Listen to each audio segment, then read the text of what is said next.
सुरुवात उन्हाळ्यामध्ये झाली होती सुपर एल्निनोच्या बातम्यांची आणि त्यातच 5 मार्चच्या रिपोर्टने माझ्या सर्व फॉलोअर्स मित्रांना त्याचबरोबर सबस्क्रायबर मित्रांना 5 मार्चच्या रिपोर्टने आयोडीचं जे काही वक्तव्य केलं होतं आणि त्याच आयोडीमुळे आता हा पुढचा पाऊस चांगला राहणार आहे। त्या संदर्भामध्ये आजच बातमीची एवढी ही झलक पाहून घ्या।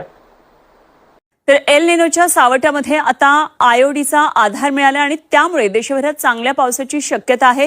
हा सकारात्मक आयोडी हिंद महासागरात सक्रिय झालाय। तर त्यानंतर आता तुम्ही बातमी पाहिली, यानंतर महाराष्ट्रामध्ये पुढचा ऑगस्ट महिन्याचा शेवटचा आठवडा सुद्धा जोरदार पावसाचा असणार आहे।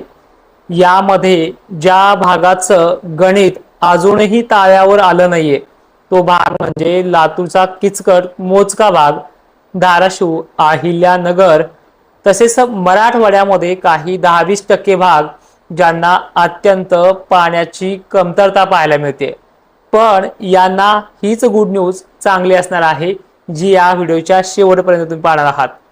मित्रांनो, राज्यामध्ये पुढचाही पाऊस चांगलाच आहे हे वारंवार तुम्हाला प्रत्येक व्हिडिओमध्ये आपण जेव्हा जेव्हा उल्लेख केलाय तेव्हा तेव्हा तुम्हाला तोच आधार पाहायला मिळतोय।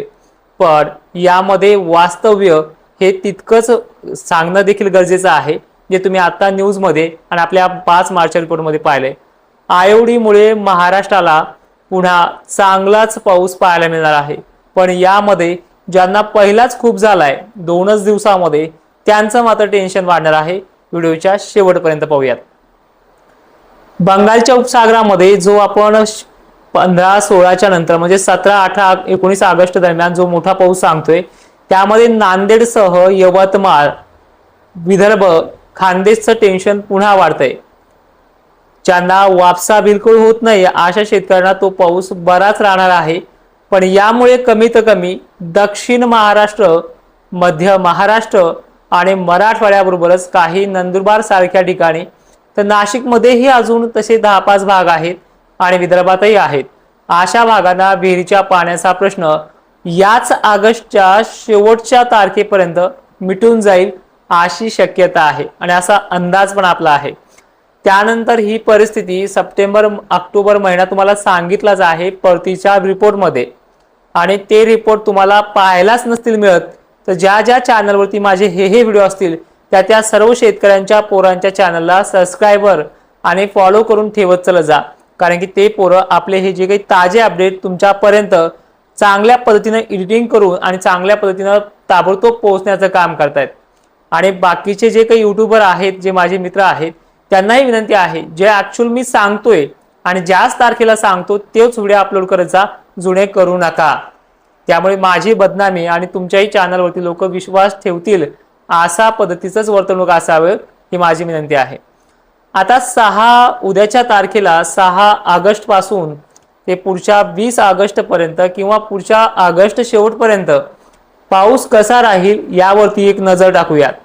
मित्रांनो, दक्षिण महाराष्ट्र, मध्य मराठवाडा, विदर्भ तसेच खानदेशमध्ये हे जे काही सटकारे विटकारे 1 दिवसाआड 2 दिवसाआड चालू आहेत ते उद्या सुद्धा काळ्याकुट्ट ढगांमुळे दुपारनंतर तीच ऍक्टिव्हिटी राहणार आहे।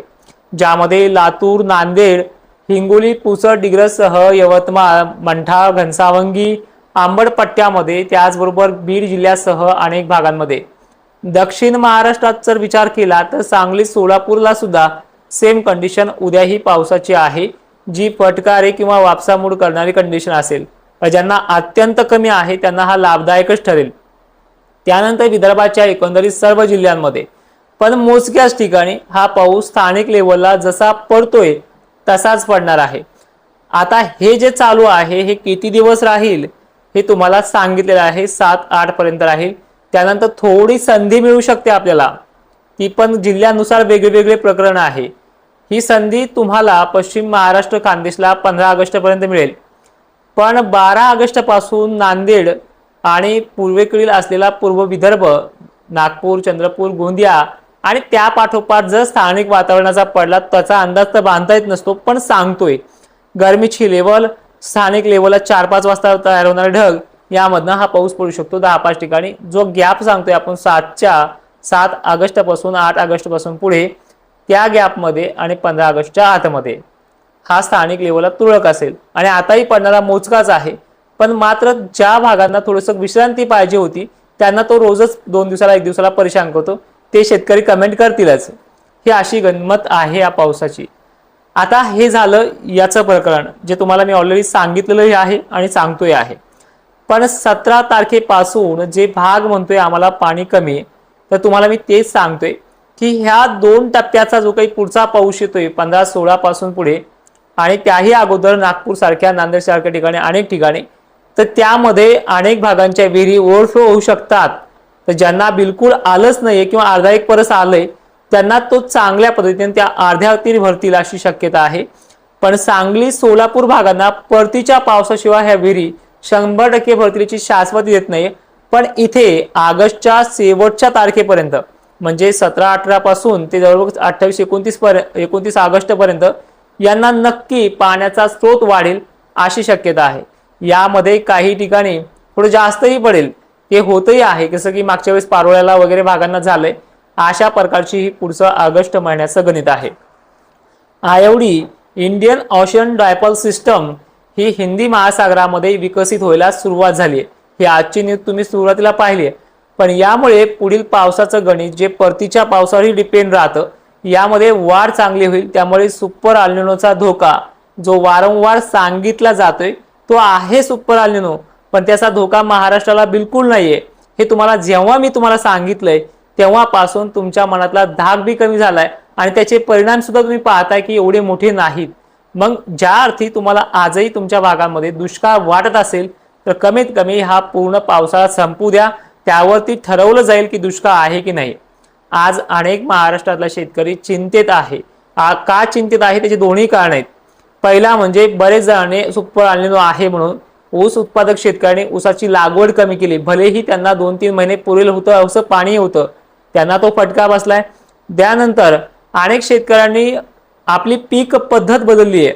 का तर सुपर अल्निनो सांगितलं आणि महाराष्ट्राला त्याचा धोका आहे आणि ते खूप भयानक पद्धतीने समजून सांगितलं त्यांना त्यावेळेस, त्यामुळे त्याहीचं नुकसान तुम्हाला भोगावं लागलंय. पण एक मात्र नक्की आहे, सुपर अल्निनोमुळे दुष्काळ पडतो हे ग्राह्य आहे.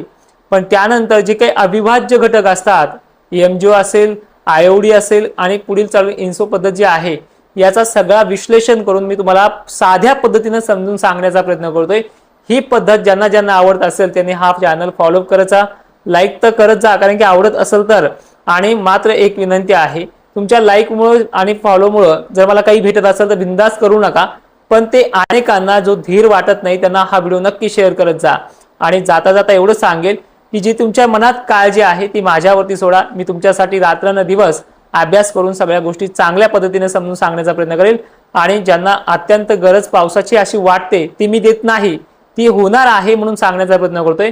अशा शेतकऱ्यांना विनंती आहे की जवळ आपल्या जी काही शंका असतील कमेंट बॉक्समध्ये व्यक्त करा. पुढील व्हिडिओमध्ये त्याच्याबद्दल आपण सविस्तर बोलूयात. जय शिवराय. धन्यवाद.